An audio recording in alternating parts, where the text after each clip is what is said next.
Saudações pessoal, bem-vindos ao primeiro Conabion, primeiro Congresso Nacional de Biotecnologia Online. Essa palestra intitulada Reconhecer Potencialidades em Biodiversidade e Biotecnologia Vegetal para a Preservação e Uso Racional de Recursos Naturais.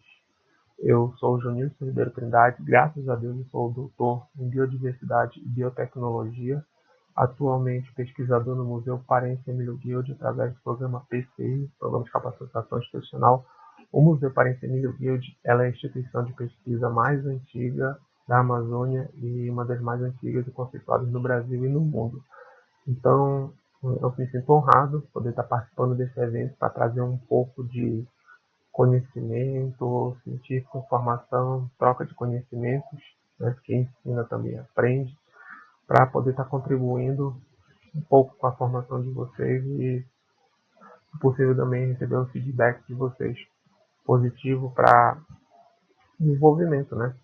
Acadêmico, científico, pessoal, profissional. Então,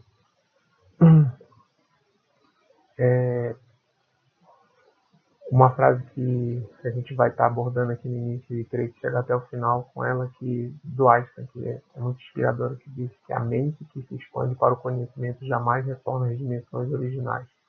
Ou seja,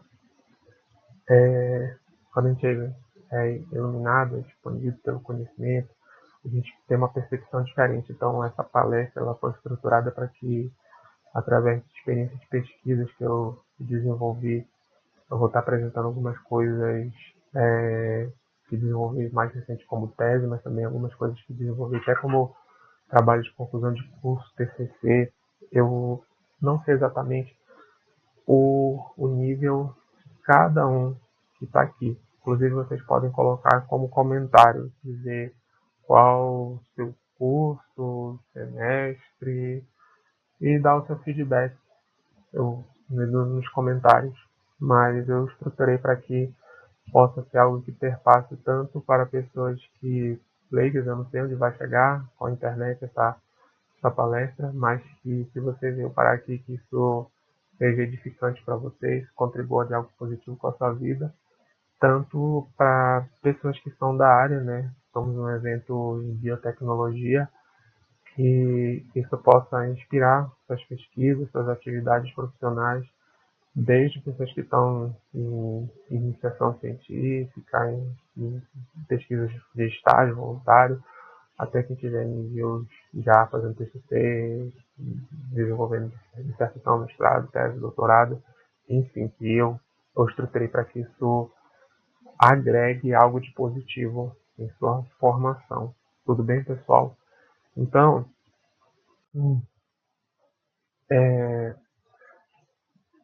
eu não sei se vai ser necessário audiodescrição para alguém, mas tanto a imagem que eu escolhi, minha, que se assemelha à arte do evento, utilizando o jaleco, tanto eu estou trajando um jaleco, e eu vou me descrever, se para alguém for necessário.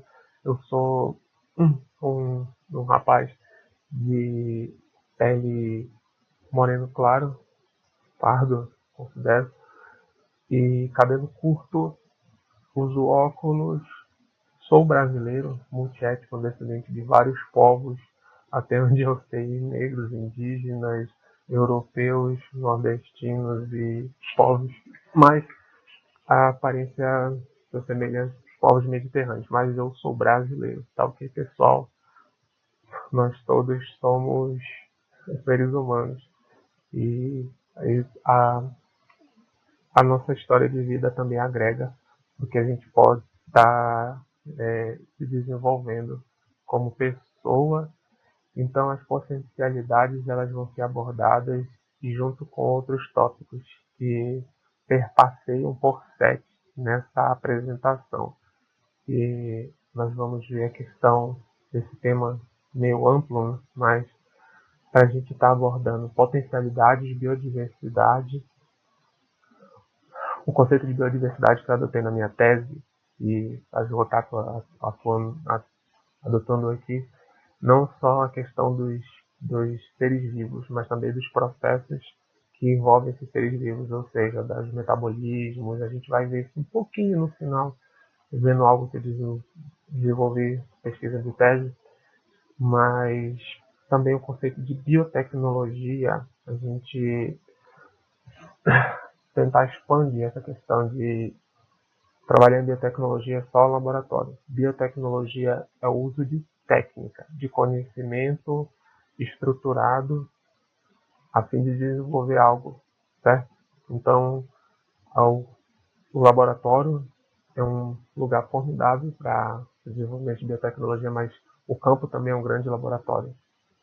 Então, a questão dos vegetais, da nossa riqueza natural, que vamos estar perpassando, e, claro, visando a preservação. Nós estamos em contexto de crises climáticas e ambientais, mas a gente vai ver como a gente pode usar o conhecimento para a preservação e assim a gente utilizar de forma mais assertiva, de forma positiva para nossos propósitos, nossos fins de pesquisa, de produção empresarial, enfim, que vocês utilizarem esse conhecimento de forma positiva e assim auxiliar na preservação dos nossos recursos naturais. Tudo bem?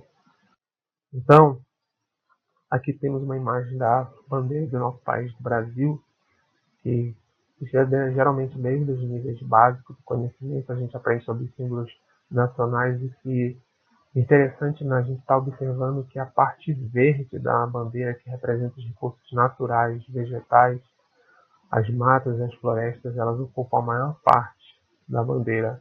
Não é à toa, o Brasil é um dos países mega diversos, mega biodiversos, com grande biodiversidade. E como a gente pode estar percebendo e utilizando essa biodiversidade de forma positiva na nossa pesquisa e na nossa vida. Então, como eu falei, eu vou estar apresentando algumas informações que eu desenvolvi a nível de tese em algumas pesquisas em 2022, e a minha tese, aqui representada na imagem à direita, aqui desse slide, ela abordou o grupo das plantas espontâneas, e já vou explicar o que seria isso, com foco em uma espécie intitulada Senna reticulata, ou mata-pasto da Amazônia. Mas ela teve uma trajetória. Desde a minha história de vida, eu sou descendente sou da região amazônica, do estado do Pará, sou, como eu falei, um brasileiro multiétnico e por parte de pai eu sou descendente de povos tradicionais, de povos da floresta. Então, desde de novo, eu aprendi sobre a utilização de recursos naturais, para que certas plantas servem, e a minha trajetória acadêmica foi complementando com essas escolhas de vida que já trazia essa afinidade com natureza, com recursos naturais, tanto conhecimentos passados de família, mas interesse pessoal, que eu acabei escolhendo ingressar no curso de agronomia.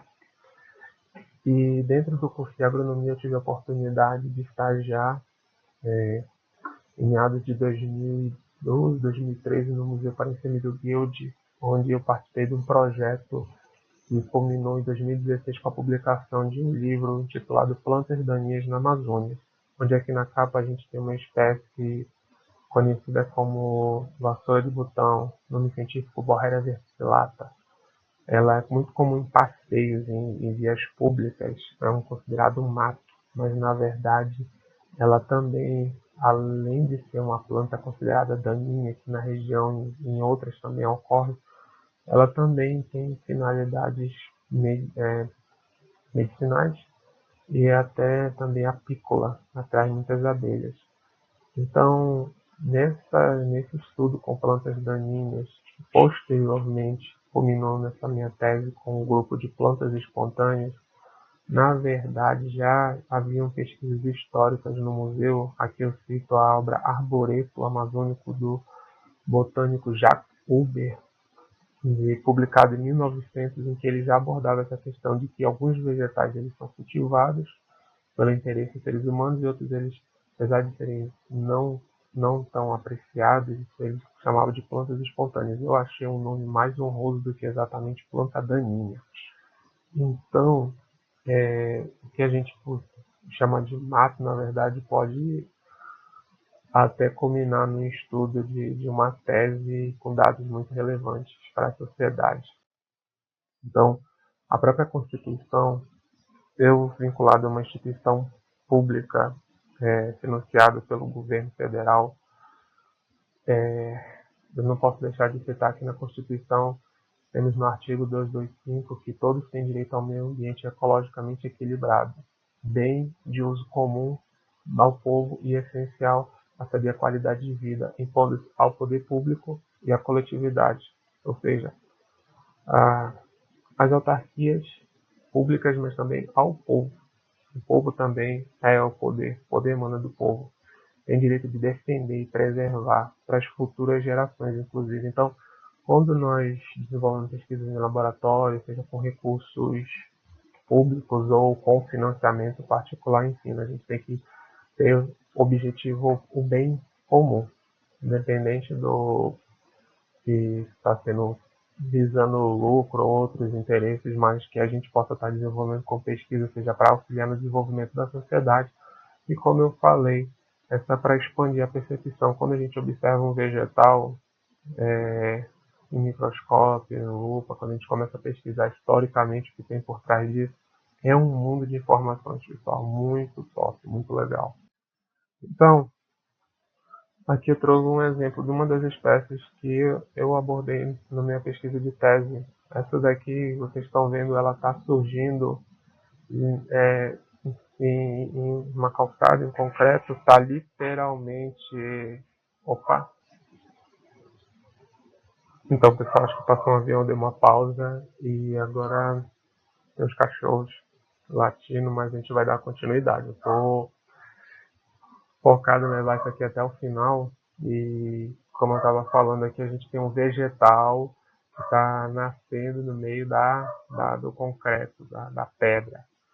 Então, ela tem como nome comum quebra-pedra. Nome científico é Philanthus nirui. Inclusive, não à toa, ela também é utilizada na medicina tradicional, mas tem comprovação científica de que ela tem propriedades para eliminar cálculos renais, ou seja, ela tem grandes potencialidades e parece que é um matinho, como eu falei.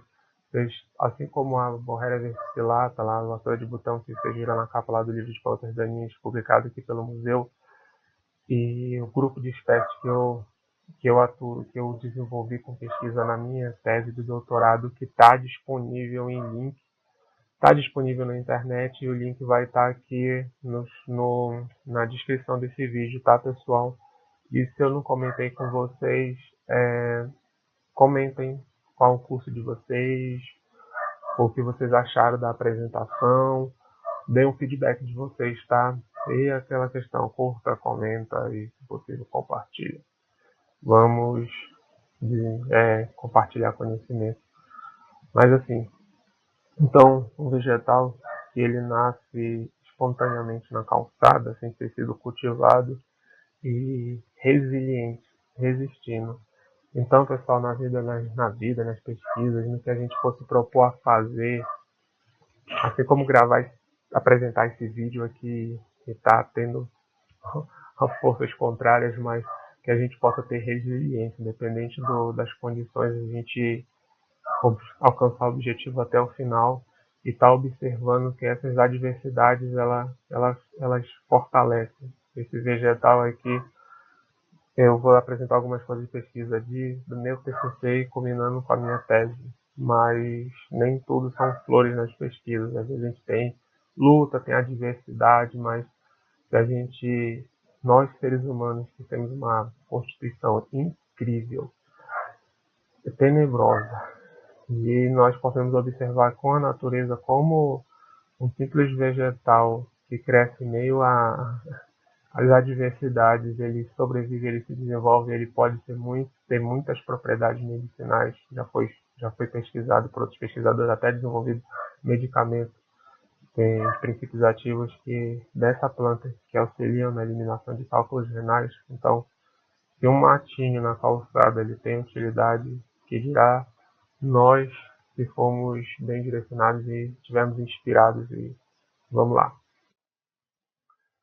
A espécie que eu foquei na pesquisa de tese, essa bonita aqui, a gente fez a tecnologia de semente dela, fez várias análises até a germinação.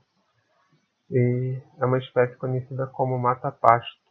Só que a virada de chave, a questão da percepção, é que o que o pessoal considera como um problema, na verdade pode estar sendo algo como uma solução, principalmente nesses cenários caóticos de crise. Então, ela representou parte de capítulo da tese, também gerou publicação. Vou estar colocando aqui também o artigo na descrição, mas o que a gente pode perceber que eu não sei se vocês fizeram esse experimento quando jovens, quando crianças, do colocar o feijãozinho para germinar, ela é da família do feijão. Cientificamente, a gente também tem técnicas parecidas, claro que mais rebuscado, em que a gente analisa o desenvolvimento, descreve as características, as partes, cada estrutura dessa tem um nome e está descrevendo ela auxilia na identificação precoce, na utilização desse vegetal. E nesse contexto de nossa rica biodiversidade, e consequentemente a como a gente pode estar utilizando com biotecnologia, o próprio site do Ministério do Meio Ambiente do Brasil, ele chama atenção para o Brasil ser um país mega diverso. Aqui a página, só fazer uma pesquisa Biodiversidade Brasil, a gente encontra essa página do Ministério do Meio Ambiente que fala que os biomas brasileiros, eu sou da região amazônica, mas o Brasil, o Cerrado, a Caatinga, os Pampas e a Mata Atlântica, os nossos biomas, eles são muito ricos. Estima-se que o Brasil ele detém cerca de 20% das espécies conhecidas e os vegetais seriam cerca de 10% estão aqui no Brasil. O número estimado de plantas com flores, assim como tem esse exemplo aqui, de angiospermas, as plantas ditas superiores, mais desenvolvidas, mais elaboradas, sendo que todas elas têm ricas características, mas só em angiospermas o Brasil teria cerca de 10% desse grupo, o que é bastante coisa. Estima-se que sejam 500 mil e o Brasil tem em torno de 50 mil.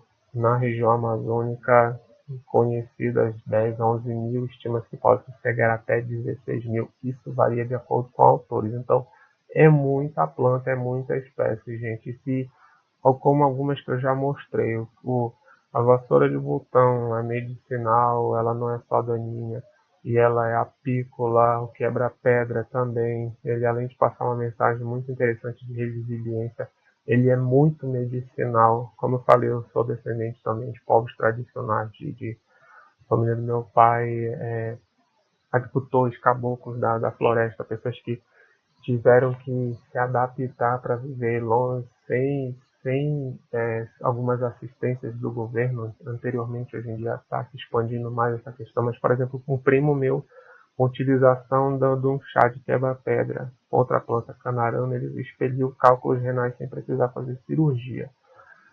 E essa espécie ela já tem comprovação científica com essa utilidade, já tem remédios desenvolvidos, fármacos sobre ela. Mas isso já é de conhecimento de povos tradicionais, como eu falei, tem casos na família.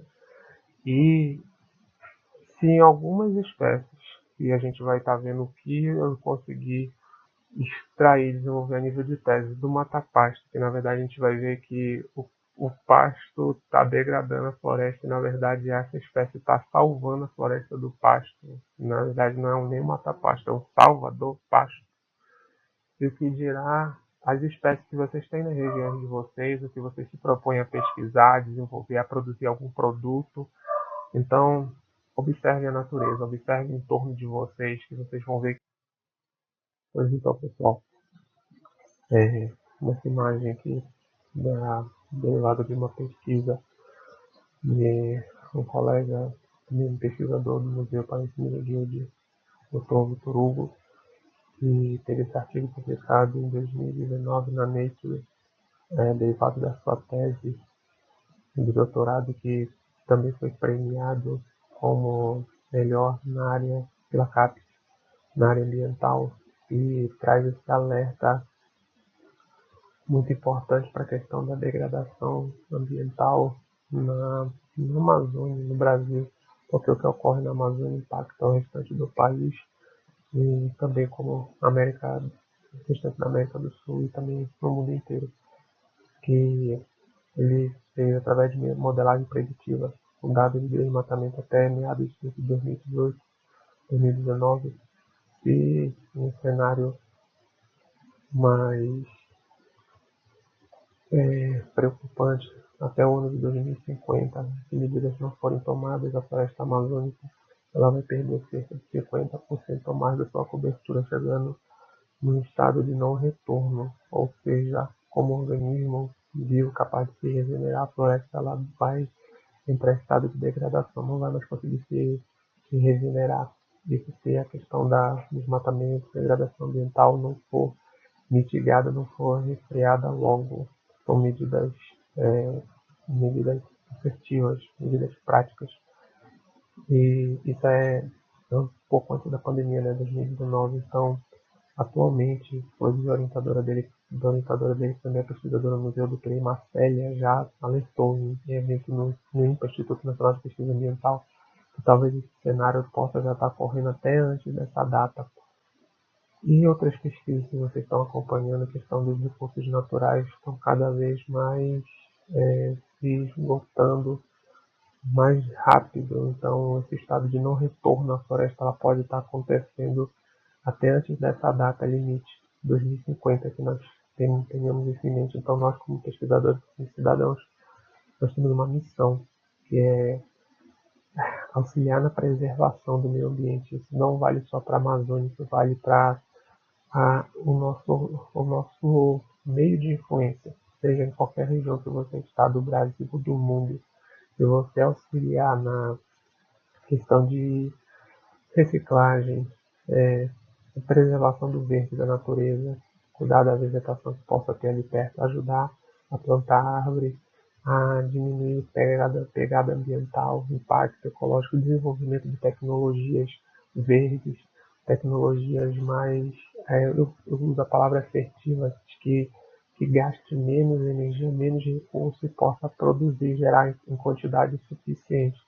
Assim como nós buscarmos estar também mitigando, controlando os nossos gastos de recursos. Então, todos nós podemos colaborar para que nós não cheguemos a esse ponto de não retorno, de degradação da floresta, que ela não teria capacidade de se regenerar. Aqui, praticamente, o estado do Pará, onde eu moro, praticamente tudo é ficado devastado sem floresta. Mas vamos lá, vamos se esforçar para preservar. Então, como eu falei, além das pesquisas em laboratório, o campo também é um grande laboratório aqui para coleta de dados. E se vocês ficaram até esse momento da apresentação, eu vou também estar colocando nos links abaixo, mas eu vou estar divulgando alguns dados de pesquisas minhas que podem auxiliar em pesquisas suas, em tomada de decisões suas. Aqui é em campo fazer coleta em área de pastagem, como eu falei, eu desenvolvi tese com mata-pasto, então aqui tem um bovino amigo, ainda tem coisas boas no mundo, tá, gente? Eu mostrei aqueles dados alarmantes, mas se a gente olhar, a gente vai encontrar beleza. Então a gente foi coletar aqui alguns dados em campos, esse aqui é um bezerro desmamado, né? Quem não sabe, eles são dóceis, eles vão estar se aproximando, então a gente ia coletar os dados, ele queria estar próximo da gente lá na área de pasto, os outros já tinham se saído. Então a gente fazendo aqui o procedimento para coleta de dados, né, em campo, e observando que essa espécie ela se sobressaía. No caso, o mata-pasto, toda essa área que ela tinha sido alterada, né, a área de pasto na Amazônia tinha sido retirada a cobertura de floresta para colocar o pasto. E no caso, essa espécie arbustiva arbórea ela se destacava, então isso chamou atenção, inclusive traía polinizadores, e a gente começando a observar, nossa,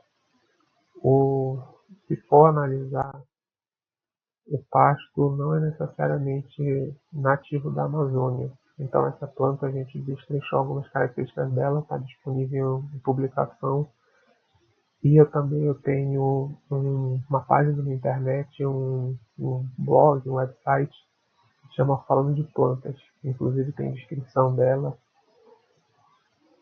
A questão do pasto na Amazônia foi principalmente trazida a espécie de braquiária. Essa é a imagem de um curso do Senai sobre pastagens, e ele elucida, foi utilizado um dos trabalhos de campo que eu fiz também, além de minhas pesquisas de tese, de gero TCC, de colegas pesquisadores, amigos meus. Então, a gente observou que o, o pasto, né, aqui na Amazônia ele é constituído, por exemplo, de espécies do gênero Braquiária, agora Urupoa, mas enfim, espécie exótica trazida da África, que lá elas são controladas por grandes mamíferos, como elefantes, gnus, rinocerontes, hipopótamos, que têm é, capacidade de estar ali se alimentando e estar controlando essa espécie vegetal exótica. Sendo que aqui na Amazônia o maior mamífero nativo seria a anta, tapirus. Então o gado não é nativo e até os herbívoros nativos eles não têm capacidade de controlar e acaba se tornando uma praga. Ela vai se espalhando não só pela parte da Amazônia e algumas áreas da América também Central, porque não é nativa aqui da região, o pasto. Certo? Então, a gente observou que essa espécie ela tinha boa capacidade de produção de diversas sementes, rápida germinação, fizemos a caracterização da germinação dela, até estado de planta jovem. Aqui a gente considera quando ela já está semelhante ao ser humano, que tem dente de leite, tem as folhas iniciais e tem as folhas definitivas. Nesse estado aqui, essa planta ela já pode produzir mudas, já pode ser tirada de viveiros para ir talvez direto para a campa, que ela já vai resistir. Então, a gente fez análise, inclusive processo de aceleração do desenvolvimento dela através de técnicas como escarificação, onde a gente faz, é, faz uma ranhura na semente para a água adentrar e ela germinar mais cedo. Foi observado que a gente conseguiu germinação de semanas ou dias, a gente conseguiu em poucos dias, de dois. No artigo a gente conseguiu que ela germinasse muito rápido. Então, como a degradação, eu falei para vocês, a gente está num cenário cada vez mais está avançando, então cada vez mais a gente precisa buscar espécies, assim como essa, a Sena reticulata matapasta, que cresce rápido e ajuda a regenerar a floresta. Inclusive, me perdoem, um dos motivos eu gostaria de estar fazendo essa apresentação de forma síncrona, de forma online, tive que fazer uma gravação porque eu tive alguns compromissos essa semana, inclusive teve um evento no museu que a gente se reuniu com o poder público para estar propondo a utilização de espécies como essa para a questão da arborização aqui na região amazônica, na cidade de Belém. Então ela pode estar acabando de entrar no plano de arborização, esperamos, para que, apesar de nós estarmos na Amazônia, tem grande necessidade de utilização de espécies vegetais. Então fica a recomendação também, se vocês buscam uma espécie vegetal nativa do Brasil, da Amazônia, que se regenera rápido, Sena reticulata matapasta. E ela também tem muito boa fixação de carbono, ela só tem um metabolismo bem acelerado, ela produz muitas folhas, então ela precisa estar sendo limpa os passeios e estando podada frequentemente, mas ela cresce bastante rápido. Em 7 meses ela já está com cerca de 3 metros e produzindo flores e sementes, o que é muito rápido para espécies vegetais, porque as pessoas muitas das vezes acabam utilizando espécies exóticas para reflorestamento ou para crescimento rápido. Eu considero a eucalipto uma espécie que cresce muito rápido, cerca de 1 metro por ano. Essa daqui ela alcança cerca de 3 metros em até 7 meses, nas condições que nós avaliamos. Então, uma espécie com desenvolvimento muito rápido.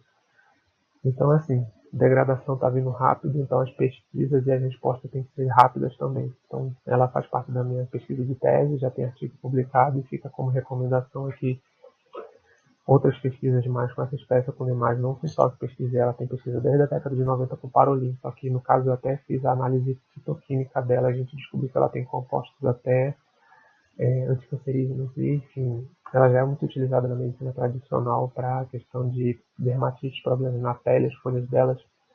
E o nome como a gente descobriu que os povos tradicionais aqui chamam ela de folha de pajé, ou seja, porque os pajés, os médicos, os curandeiros da floresta, eles utilizam elas para diversas formas de tratamento. Então, o que estava sendo chamado de mata-pasto, sendo que o pasto é negativo aqui na região amazônica porque ele não é nativo, ele foi trazido da África. A própria natureza ela está usando ela como se fosse uma forma de regeneração, dizendo, olha aqui, eu estou colocando ela como uma casca na ferida que vocês fizeram, pode não ser muito bonita, mas ela está crescendo rápido e vai ajudar a cobrir para chegar à floresta depois, porque ela é uma espécie pioneira. Depois da fixação de espécies pioneiras, vem as espécies secundárias, que são as espécies maiores e mais definitivas. E ela é uma gracinha. A germinação dela, vocês acompanhando desde a semente, fizemos experimento e aqui as mudas dela já, e ela tem um comportamento interessante, que à noite ela aparece que ela dorme. Ela tem esse comportamento que a gente chama de nixinastia, né, movimento noturno. Então eu já cheguei a plantar ela como árvore na frente de casa, e assim como ela planta jovem, as folhas dela se fecham à noite, e de noite ela fechava as folhas. Imagina uma árvore na frente da sua casa e quando chega a noite ela faz isso aqui. E aí os vizinhos comentavam, nossa, ela está dormindo. Então isso é muito bom para a questão da percepção ambiental. E aqui a curva de crescimento dela, onde foi gerado gráfico, aplicação, quem gosta de brincar com dados Excel, eu vou disponibilizar não só para essa espécie, mas diversas outras que foram estudadas. Essas eu fiz análise do desenvolvimento. Por conta da pandemia, eu me foquei principalmente nessa espécie, mas eu fiz um levantamento sobre várias outras espécies de plantas espontâneas que podem ser úteis para a pesquisa. Então, se você está em dúvida, quais espécies nós vamos pesquisar, vamos já chegar aqui, eu vou mostrar aqui os dados das minhas pesquisas. Eles estão disponíveis, são pesquisas públicas, estão disponíveis online para a população. Então, eu vou só explicar mais ou menos como estruturei os dados que estão disponíveis na minha tese e em artigos. Aqui para a utilização da cena reticulata matapasto, inclusive já em alguns lugares ela já aparece como espécie no paisagismo urbano, aqui tem um cimento de cerca de 1,5 m, e aqui é uma árvore de cerca de 7 metros, com uma copa bonita. Eu peguei isso como exemplo de como ela pode estar utilizando na arborização urbana. Então a tese que eu desenvolvi tem 4 capítulos. O primeiro é um estudo geral sobre plantas espontâneas no Brasil. Eu peguei os dados de todas as publicações relacionadas com plantas espontâneas e eu considerei se trataram ela como um problema, se trataram ela como algo positivo ou como algo neutro. Em seguida, eu dei foco na questão das pastagens. Aquela área de pastagem, inclusive, é da UFRA, a Universidade de me formei, Alma Mater. Então, a gente, como viu ela em campo, que ela se destacava, vocês viram lá o bovinozinho lá brincando, e a gente coletando dados em campo, e a gente observou que ela se destacava. Então, esse foi o segundo capítulo sobre as plantas em áreas de pastagem na UFRA, e a germinação dela, como você é a curva de crescimento, e o quarto capítulo foi uma análise fitoquímica dessa espécie. Então, para essa pesquisa, teve um problema, um quadrado, que era a questão das plantas espontâneas. Como falei, a gente chegou a publicar livro tratando como plantas daninhas, depois analisamos historicamente que a gente podia analisar elas como até algo benéfico. Eu não sou o único que analisa dessa forma, não posso deixar de comentar sobre as pesquisas com plantas alimentícias não convencionais, punk, do Dr. Knup, junto com Loros. Esse aqui é um livro que ele mostra como muitas espécies que não são valorizadas, são chamadas de punk, elas podem ser alimentícias ou até medicinais. No caso, por uma questão histórica, já tinha pesquisa no museu datada mais de antigamente do que esse livro aqui no Flores, que creio que é 2014. A gente já tinha desde 1900 tratado como plantas espontâneas. Então, a gente pegou esse quadrado, esse problema, e a gente foi lapidando isso até formar como se fosse uma joia, um diamante, que foi o que gerou esses 4 capítulos: o capítulo inicial, o capítulo secundário, o capítulo terciário e, por fim, a filtragem de dados. A gente comprova em dados de laboratório que até um mato ele pode ter propriedades químicas e medicinais interessantes através da sua análise fitoquímica. Então, pessoal, esse capítulo 1 está na minha tese, também está publicado como artigo, eu vou estar disponibilizando em link, e a gente percebe que a relação que os seres humanos têm com a natureza ela é histórica. Seja diversas culturas, elas sempre relatam que o ser humano surgiu junto da natureza, seja a visão judaico-cristã, seja a visão de povos tradicionais da Amazônia, que sejam povos tradicionais africanos, asiáticos, sempre considerou que o ser humano ele surgiu próximo da natureza. Isso é como se fosse uma memória ancestral. O que acontece então com a humanidade atualmente? Parece que está se esquecendo de onde veio, do contato com a natureza, entrando em ambientes cada vez mais modificados e sem o contato com a natureza. Como eu falei, o laboratório é muito bom, visto a camisa e o jaleco, mas o campo também é um grande laboratório para a coleta de informações e de dados. Cada um tem suas particularidades. Alguns gostam de ficar em laboratório, outros em campo. Eu gosto de mesclar as duas coisas quando possível. Então, em uma publicação, eu relato essa questão dessa memória ancestral da humanidade em relação com a natureza e como é importante nós retornarmos para isso, para que nós possamos mitigar as questões de degradação ambiental, porque aquilo que eu me identifico, aquilo que eu me importo, aquilo que eu cuido e eu preservo. Então, é importante o ser humano estar se identificando como ser integrante da natureza, e a natureza é importante para a sua coexistência.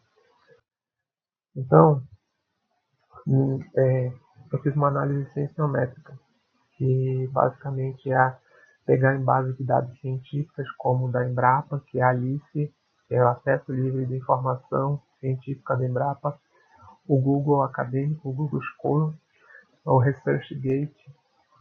Se vocês tiverem perfil lá, ou então criem, porque é uma rede social que está sendo muito importante para pesquisadores divulgar seu trabalho de pesquisa, e o governo atualmente está modificando a forma de analisar os pesquisadores, não é mais só pelo quality da revista, tem a ver com a questão do fator de impacto das pesquisas. Então, ter uma presença online numa rede como essa aqui, eu vou estar falando um pouquinho depois sobre isso, é muito importante. Então, os dados foram coletados lá também, assim como selos e escopos, que foi analisado o termo plantas espontâneas, de acordo com a metodologia, por exemplo, de Bittencourt Paulo.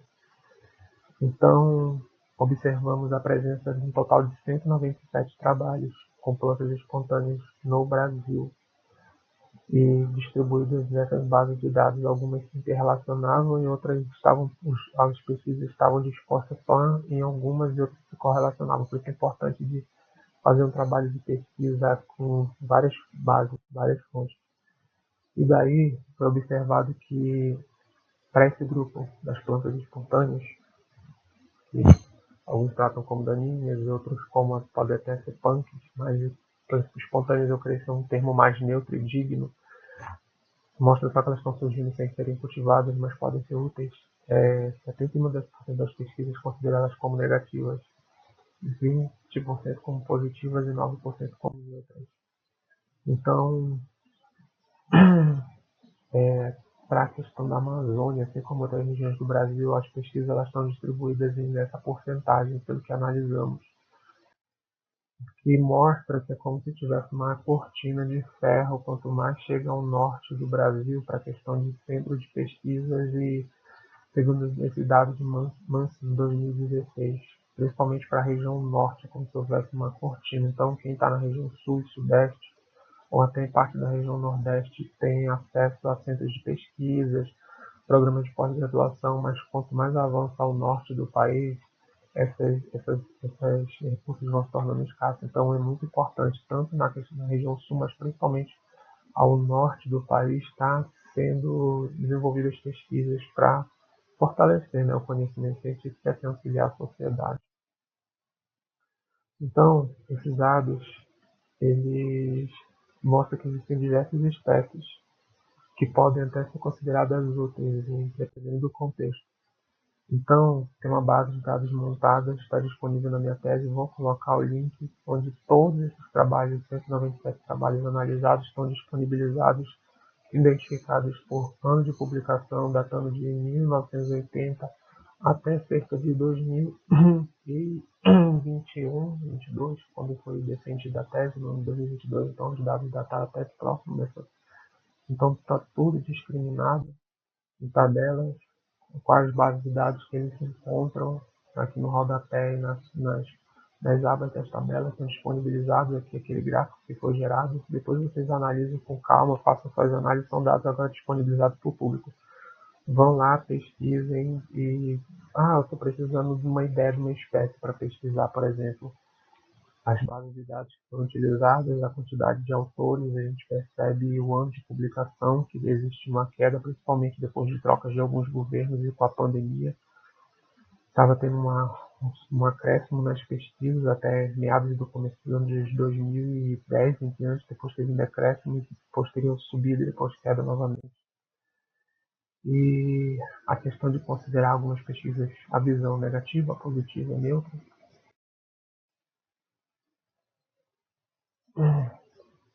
Então, os dados são disponibilizados.